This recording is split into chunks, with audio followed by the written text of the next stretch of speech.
చేస్తున్న పెద్దలు పూజ్యులు మాజీ స్పీకర్ శ్రీ కేఆర్ రమేష్ కుమార్ గారి యొక్క ముఖ్య అతిథిగా ఈరోజు ఈ కార్యక్రమం నిర్వహించడం, దీంట్లో వేదిక అందించిన పెద్దలందరికీ కూడా నేను నమస్కరిస్తూ, ఇంత పెద్ద ఎత్తున తరలి వచ్చిన తెలుగు పెద్దలందరికీ కూడా ధన్యవాదాలు తెలియజేసుకుంటూ, నాకైతే పెద్దగా మాట్లాడే ఈ సభ చూసిన తర్వాత ఎప్పుడో 50 సంవత్సరాల క్రితం విద్యా సాంస్కృతిక శాఖ మంత్రిగా ఉన్న మా నాన్నగారు మండలం కృష్ణారావు గారు ఈ తెలుగు విజ్ఞాన సమితి పాఠశాల భవనానికి శంకుస్థాపన చేయడానికి వచ్చినప్పుడు నేను కూడా వచ్చాను. నేను కుర్రవాడిని, చదువుకుంటున్నాను. ఆ రోజున రాధాకృష్ణరాజు గారు ఉన్నారు, అప్పుడు అధ్యక్షుడు సురేంద్ర బెనర్జీ గారు, ప్రత్యేకించి మా డెక్కన్ హెరాల్డ్ సంపాదకుడు వెంకటస్వామి గారు, అన్నిటికంటే మించి ఆనాటి తిరుమల తిరుపతి దేవస్థానం కార్యనిర్వాహకుడిగా తర్వాత అధ్యక్షుడిగా పనిచేసిన శ్రీ చెలికాని అన్నారావు గారు, వీరందరినీ కూడా ఆ రోజున కార్యక్రమం చూసే అవకాశం కలిగింది. అయితే నేను మండలం కృష్ణారావు గారికి నేను కుమారుడినే కానివ్వండి, మండలం కృష్ణారావు గారికి నిజమైన సోదరుడు ఎవరైనా ఉన్నారంటే రాధాకృష్ణరాజు. నేను మా నాన్నగారికి ఆయనకున్న అనుబంధం నాకు బాగా తెలుసు. మా నాన్నగారు బెంగళూరు ఎప్పుడు వచ్చినా కూడా అక్కడ అజంతా ఫిలిమ్స్లో రాధాకృష్ణరాజు గారిని కలవకుండా వెళ్ళేవారు కాదు, ఆయనతో పాటు నేను వెళ్తూ ఉండేవాడు. 1975 ప్రపంచ తెలుగు మహాసభ నుంచి ఆ తర్వాత ఎన్ని ప్రపంచ తెలుగు మహాసభలు జరిగిన మా నాన్నగారి ఆధ్వర్యంలో వాటన్నిటికి కూడా వెన్నుముక్క నిలిచిన వ్యక్తి మాత్రం రాధాకృష్ణరాజు.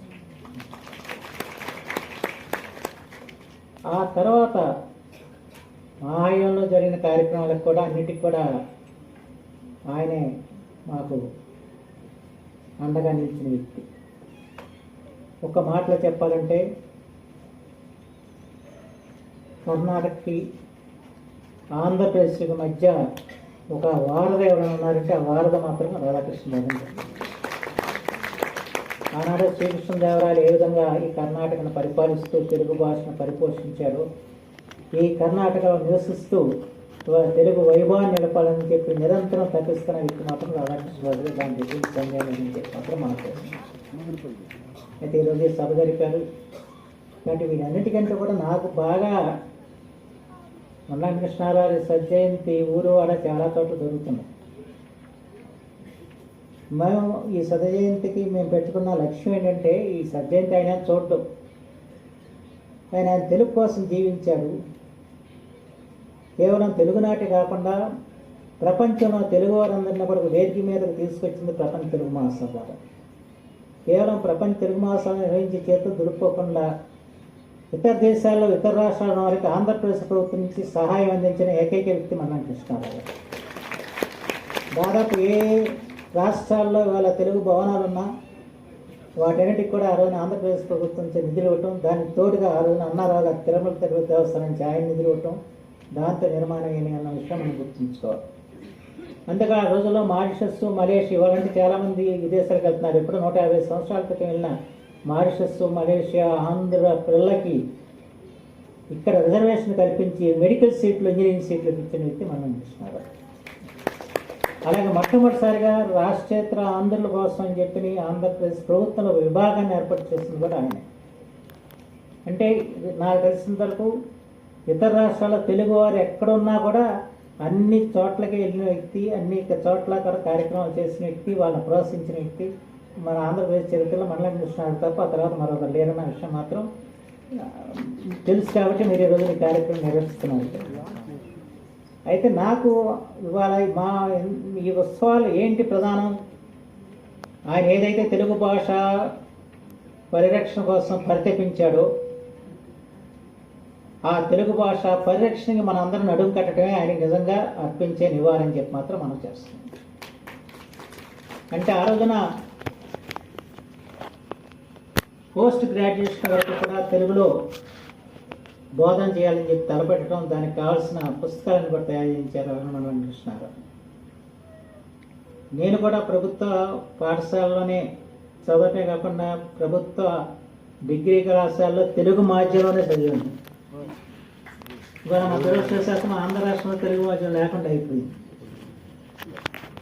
ఇవాళ అనేక రకాల సవాళ్ళని ఇవాళ తెలుగు భాష ఎదుర్కొంటుంది. దాంట్లో విజయవాడలో తెలుగు పరిస్థితి మా రాష్ట్రంలో ఒక రకంగా అంటే మీ దగ్గర ఒక రకంగా ఉంది, ఇతర రాష్ట్రాల్లో వాళ్ళ పరిస్థితి విభిన్నంగా ఉంది. ఆ రోజున తెలుగు పాఠశాలలు చాలా పెద్ద ఎత్తున ఉండేవి, ఒక్కొక్కటి మూతపడిపోతూ వచ్చింది. ఎక్కడైతే ఉపాధ్యాయులు పదవి విరమణ చేస్తే మళ్ళా తిరిగి వాటిని నియామకం చేయని పరిస్థితులు ఉన్నాయి. ఆ రకంగా రాను రాను ఇదే ఇబ్బంది. కొన్ని చోట్ల నిర్బంధ భాషా విధానాల ద్వారా తెలుగు నేర్చుకునే పరిస్థితి లేదు. ఇందాక ఓసో నుంచి ఇవాళ పురస్కారం పొందిన పెద్దలు సీతారామయ్య గారు చెప్పారు, ఇక్కడికి ఏ విధంగా తిప్పలపడి వాళ్ళ తెలుగు పిల్లలు చేర్పించారని చెప్పారు. అంచేత ఈ రకంగా అనేక సవాళ్ళని వాళ్ళ తెలుగు భాష ఎదుర్కొంటున్న తరుణంలో ఈ మండల వెంకటకృష్ణ శత జయంతి ద్వారా మళ్ళా ఒకసారి మనం అందరం కూడా తెలుగు భాషను పరిరక్షించడానికి పునరుద్ధృతం అవ్వాలి, దాని గురించి ఆలోచించాలి, దాని గురించి కొంత వేదన పడతాయి కాదు, తెలుగు భాషను ఏ విధంగా మనం పునరుద్ధరించుకోవాలన్నది మనం ఆలోచించుకోవడానికి ఈ సమావేశం ఉపయోగపడాలన్న ఆలోచనతోనే కార్యక్రమాలని నిర్దేశించుకోవడం జరిగింది. ఎందుకంటే ఇక్కడ నేను ఎవరుగా చెప్పాల్సిన అవసరం లేదు. మా రాష్ట్రంలో కంటే నాకు ఎక్కడంటే ఇతర రాష్ట్రాలకు వెళ్ళినప్పుడు, ఇతర దేశాలకు వెళ్ళినప్పుడు చాలా ఆనందం అనిపిస్తుంది. ఎందుకంటే ఎన్నో సంవత్సరాల క్రితం ఇక్కడికి వచ్చి మీరు స్థిరపడ్డప్పటికి కూడా భాషని, సంస్కృతిని నిలబెట్టుకోవాలని తపన ఇతర రాష్ట్రాల్లో ఉన్న వారికి, ఇతర దేశాల్లో ఉన్న వారికి ఉన్నట్టుగా మా మాతృ రాష్ట్రంలో ఉన్న వాళ్ళు లేకుండా నిజంగా అమెరికా వెళ్తే అంత ఆనందం అనిపిస్తుంది చెప్పడానికి. అక్కడ సిరికానందరావు మనవడిలో కొన్ని వేల మంది పిల్లలు ఇవాళ తెలుగు నేర్చుకుంటూ తెలుగు పద్యాలను కూడా వాళ్ళు రాయగల శక్తి వాళ్ళు సంతరించుకుంటున్నారంటే వాళ్ళ తల్లిదండ్రులు మన భాషని, మన సంస్కృతిని మన ముందుకు తీసుకెళ్ళాలని చెప్పి ఆలోచన. మనది భాషాపూర్వకంగా ఏర్పడే జాతి ఎప్పుడైతే భాషను ఇస్తే ఒక జాతిని ఇస్తుంది.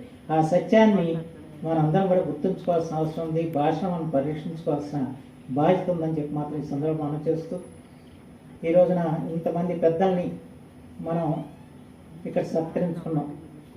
ప్రత్యేకించి దాదాపు 1000 ఏళ్ళ తెలుగు సాహిత్యం ఉంది అన్నయ్య దగ్గర నుంచి నారాయణ రాజు వరకు ఈనాటి వారు. ఆ 1000 తెలుగు సాహిత్యం మనకి అందుబాటులో ఉండదు, కానీ ఆ 1000 ఏళ్ళ తెలుగు సాహిత్యాన్ని సంరక్షించిన ఏకైక వ్యక్తి మాత్రం మన్నం వెంకటరాయుడు గారు. దాదాపు 3 కోట్ల పైన తెలుగు పేజీలను ఆయన నిక్షిప్తం చేశాడంటే చిన్న విషయం కాదని చెప్పి మాత్రం మనం చేస్తున్నాం. సో దానికి ఎక్కడ ప్రభుత్వ సహాయం లేదు, విశ్వవిద్యాలయ సహాయం లేదు, సొంత డబ్బులు ఖర్చు పెట్టి ఇవాళ అద్భుతమైన కార్యక్రమంతో తెలుగు భాషని ఇవాళ పదిలపరిచిన ఘనత మాత్రం మన్యం వెంకటరెడ్డి గారు, రాయుడు గారు. వారిని నేను ఈ బెంగళూరు నగరంలో ఉండేవారు. నేను సరే బెంగళూరు వచ్చినప్పుడు నేనే వెళ్ళి స్వయంగా వారిని కలిసి ఆ రోజున కూడా పరిచయం పెంచుకోవటం జరిగింది. ఇందాక వారు మనం చేసినట్టు ముఖ్యంగా ఇతర రాష్ట్రాల్లో అనేక తెలుగు గ్రంథాలయాలు ఉన్నాయి. నేను చాలా గ్రంథాలు చూశాను, రాజపాలెం చూసి ఇంకా అనేక గ్రంథాలు చూశాను. చాలా ప్రాచీనమైన గ్రంథాలయాలన్నీ ఉన్నాయి.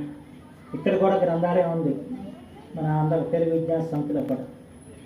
ఈ పుస్తకాలు ఏదైతే ప్రాచీనమైన పుస్తకాలు ఉన్నాయో వాటన్నిటినీ కూడా మనం డిజిటలైజ్ చేయాల్సిన అవసరం ఉంది. దానికి మనం రాయుడు గారికి మీరందరూ కూడా సహకరించాలని చెప్పి మాత్రం మీ అందరికీ మనం చేస్తాం. ఎందుకంటే ఏ పుస్తకం, పాత పుస్తకం దొరికితే ఆ పుస్తకాన్ని మనం ఈ రోజున పదిలపరచాల్సిన అవసరం ఉంటుంది. బృందా ఒక సోదరిమణి అమరావతి పుస్తక రచయిత్రి ఇక్కడ ఉన్నారు.